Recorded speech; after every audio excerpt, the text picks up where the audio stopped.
It was a warm afternoon in the small town of Willowbrook, a quiet enclave nestled at the edge of the countryside.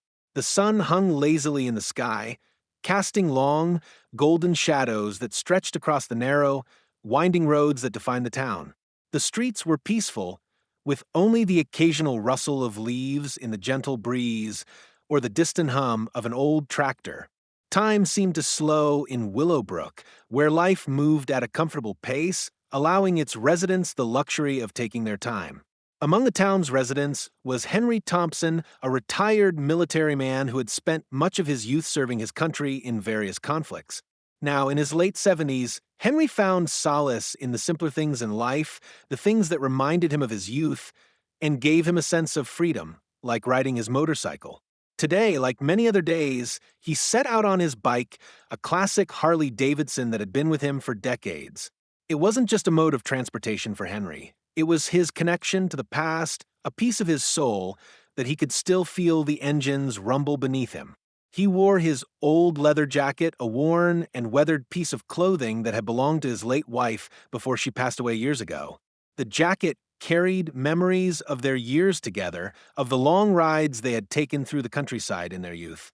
His boots, though scuffed and aged, still serve him well, providing the comfort and support he needed to ride for hours on end.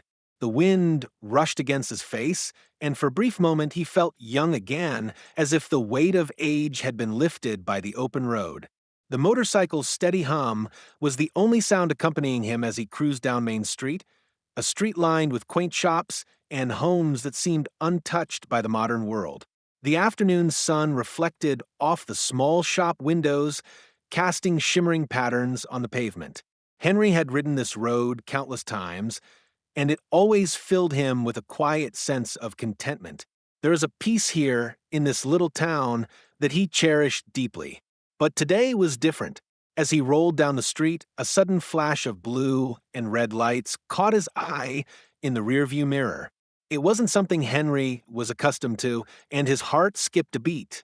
He instinctively eased the throttle back and pulled his motorcycle to the side of the road.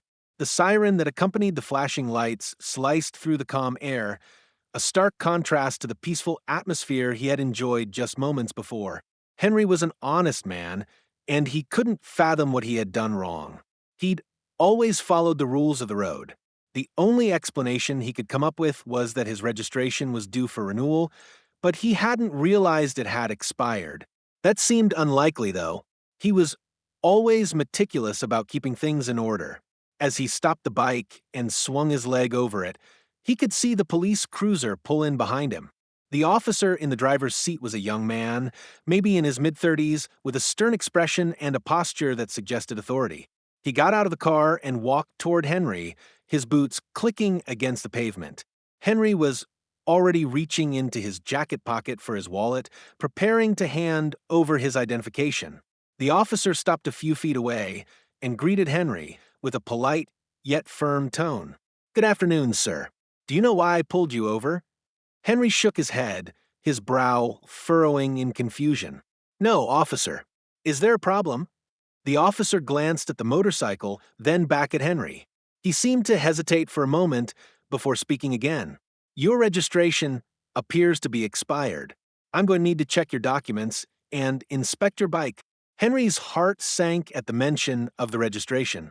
He had been meaning to renew it, but with everything else going on in his life, he had let it slip through the cracks. He immediately pulled out his wallet and handed over the papers, offering a sheepish apology. The officer took them without a word and turned back toward his cruiser, leaving Henry standing on the side of the road, feeling a twinge of embarrassment. But as Henry stood there, the sound of rumbling engines interrupted the moment. At first, it was faint, just a low growl in the distance. But soon it grew louder, and before Henry could react, a convoy of military trucks appeared on the horizon, kicking up a cloud of dust as they barreled down the road. The sight was so unusual that Henry couldn't help but feel a sense of unease creeping up on him. The trucks were followed by a jeep at the front of the convoy, and in the driver's seat stood a man in full military uniform, his posture rigid, his gaze scanning the surroundings with authority. The officer, too, seemed stunned. He turned his head to watch the convoy approach, his eyes wide with confusion. "What in the world?" he muttered under his breath, clearly caught off guard by the sudden appearance of military vehicles. The convoy came to a halt just behind Henry's motorcycle, the sound of the engines slowly fading as the trucks parked. The lead jeep stopped, and from it stepped a tall, broad-shouldered man. He wore a military beret and stood with a commanding presence. His sharp gaze swept over the scene, taking in Henry, the officer, and the surrounding area with practiced precision. The officer, clearly out of his depth, stood frozen, unsure of how to proceed. The military man, however, seemed unaffected by the tension in the air. He moved toward the officer with a purposeful stride. "Captain Morgan," the officer said, his voice wavering slightly as he tried to maintain some composure. "What's going on here?" Captain Morgan turned his attention to Henry and offered him a firm handshake. "Sir, I apologize for the interruption," he said, his voice smooth and authoritative. "We've received an urgent request for backup, and it looks like our arrival was timed perfectly." Henry's eyebrows knitted together in confusion. "Backup? For what?" Captain Morgan glanced at the officer, who was still holding Henry's registration, then back at Henry. "I'm afraid that we'll have to wait," he replied, his tone steady and calm. "We have a situation that requires immediate action." Without further explanation, Captain Morgan turned to his men, who were already disembarking from the military trucks and lining up in a disciplined formation. The officer, still in shock, stood silently, watching as the soldiers moved with purpose. The atmosphere had shifted from a routine traffic stop to something far more intense. The officer, now visibly confused, approached Captain Morgan again, his voice laced with uncertainty. "I don't understand," the officer said, pointing at Henry. "What does this have to do with him?" Captain Morgan's gaze softened for a moment, as if acknowledging the officer's confusion. "You see, Henry here is not just any elderly man," the captain explained, his voice carrying a note of respect. "He's a decorated war veteran, and right now, we need his expertise." The atmosphere in the convoy had shifted. The once casual chatter between the soldiers had been replaced by a focused quiet as they drove deeper into the countryside, heading toward the compound. Henry, who had once thrived in environments like this, felt the pulse of anticipation return to him. It had been years since he had been in the field, but the same instincts that had guided him through countless operations were resurfacing. As the convoy rumbled through the narrow, winding roads, Henry's thoughts turned to the mission ahead. Captain Morgan had remained silent since their initial conversation, his hands gripping the steering wheel of the lead jeep with a firmness that suggested the gravity of the situation was never far from his mind. Henry studied the captain for a moment. There was a certain calmness about the younger man, but it was the kind of calm that came from experience, not inexperience. It was clear that Captain Morgan was well-versed in high-stakes operations, but the addition of Henry, an older man with a wealth of tactical knowledge, brought an entirely new dimension to their strategy. Henry turned his attention to the soldiers in the convoy. They were a mix of ages and backgrounds, some fresh-faced and eager, others older and more seasoned, but all of them focused on the task at hand. He had worked with soldiers like this before, young men and women who had been trained for situations just like this one, but lacked the kind of experience that could only come with years in the field. Henry could feel their trust in him, in the way they looked to him for guidance, even though he had not worn a uniform in over a decade. As the convoy moved through the countryside, Henry's mind was already at work, mapping out the terrain in his mind's eye. The landscape was a mix of rolling hills and dense wooded areas, with few clear paths to navigate through. It was the kind of environment that could easily favor an ambush, and Henry's mind was quick to analyze every possible outcome. He could see the advantages of using the cover of the trees, the high ground, and the narrow roads to limit the enemy's movement. The enemy was known to be a rogue faction, well-armed, highly mobile, and with no regard for civilian safety. They had been attacking supply lines for weeks, and the intel suggested that they were planning something far more dangerous. The fact that they had managed to evade detection for so long only added to the urgency of the mission. Despite the clarity of his thoughts, a wave of doubt washed over Henry.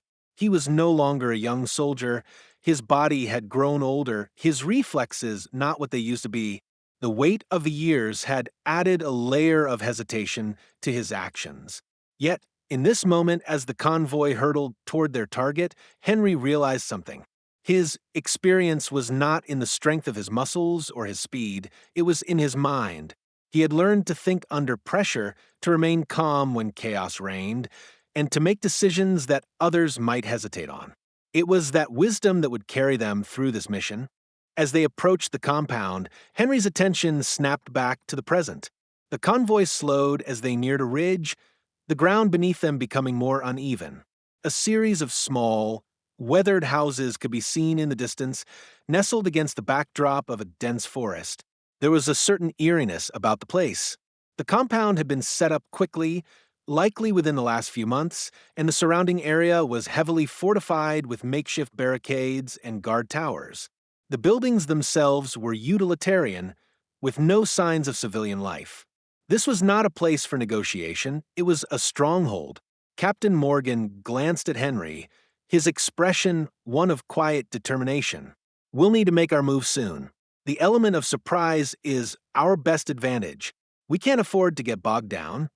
Henry nodded, his mind racing as he examined the terrain. He could already see the best points of entry, the paths that would provide cover for their approach, and the likely locations where the enemy would have set up their defenses. He'd been in situations like this before, many times. The key to success was always the same: patience, preparation, and the ability to think one step ahead of the enemy. "We'll approach from the south," Henry said, his voice calm and authoritative. "There's a small creek that will give us some cover. We'll use the trees to shield us and move in from the back. That way, we can catch them off guard." Captain Morgan's eyes narrowed slightly, impressed by the veteran's insight. "I was thinking the same thing, but it's good to have confirmation. We'll split the troops into 2 groups. One will take the north, while the other follows your plan. We'll converge on the compound from both sides." Henry thought for a moment before speaking again. "Make sure your men understand the importance of staying low. The trees are good cover, but they won't do much if we're spotted from a distance." Morgan nodded, turning to relay the orders to his soldiers. Henry watched as the young captain moved quickly, his commanding presence evident as he spoke to his troops with authority. He had the respect of his men, that much was clear. But as the convoy prepared to make their final approach, Henry couldn't shake the feeling that time was running out. The rogue faction had proven to be unpredictable, and though they had the element of surprise on their side, the risk of ambush was still high. The longer they waited, the more the enemy could fortify their position. The convoy finally came to a halt at the base of the ridge, just a few hundred yards from the compound. Henry's heart began to pound in his chest as the soldiers disembarked, moving into position with quiet efficiency. He could hear the rustling of boots on gravel, the faint hum of radios, and the soft clink of weapons being checked. The soldiers were ready, their faces set in determination. They had trained for this moment, but it was Henry's calm leadership that would guide them through the storm. Captain Morgan turned to Henry one last time before leading his group to the north. "We're ready, sir. Let us in." Henry took a deep breath, his mind settling into a familiar rhythm. He had led men into battle before, but this was different. The weight of the years was heavy on his shoulders, but it wasn't a burden, it was a responsibility. He had something to prove, not just to the captain and the soldiers, but to himself. He was no longer a man sitting idly on the sidelines of life. He was a veteran, a strategist, and a leader. And in this moment, he was exactly where he needed to be. With one last glance at the compound, Henry gave a firm nod. "Let's move out," he said, his voice steady and commanding. "We strike now." As the soldiers moved out, Henry's heart raced, but he felt a sense of purpose that he hadn't felt in years.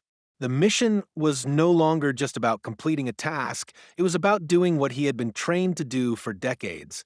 And as the convoy slipped silently into position, Henry knew that they were ready to face whatever awaited them. The enemy wouldn't know what hit them. If you enjoyed this thrilling adventure, don't forget to hit the subscribe button and turn on notifications so you never miss out on more heart-pounding tales. Join the community and stay updated with the latest chapters, twists, and turns in our stories. For more incredible narratives like this one, follow us at Expect Stories, where the journey never ends.